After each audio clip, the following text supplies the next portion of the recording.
Genesis chapter 13. Abram and Lot separate.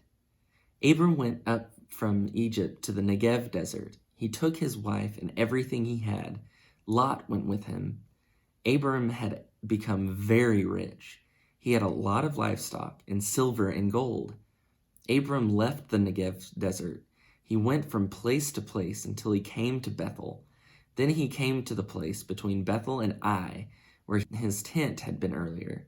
Then he called out on the name of the Lord at the altar he had built. Lot was moving around with Abram. Lot also had flocks and herds and tents. But the land didn't have enough food for both Abram and Lot. They had large herds and many servants, so they weren't able to stay together. The people who take care of Abram's herds and those who take care of Lot's herds began to argue. The Canaanites and Perizzites were also living in the land at that time. So Abram said to Lot, "Let's not argue with each other. The people taking care of your herds and those taking care of mine shouldn't argue with one another either. After all, we're part of the same family. Isn't the whole land in front of you? Let's separate. If you go to the left, I will go to the right.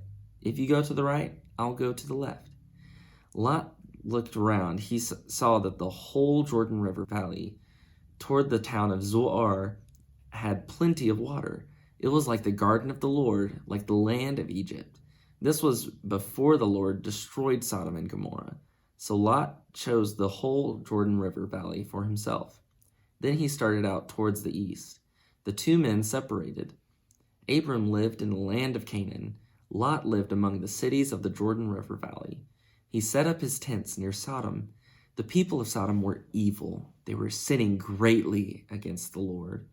The Lord spoke to Abram after Lot had left him. He said, "Look around from where you are. Look north and south and east and west.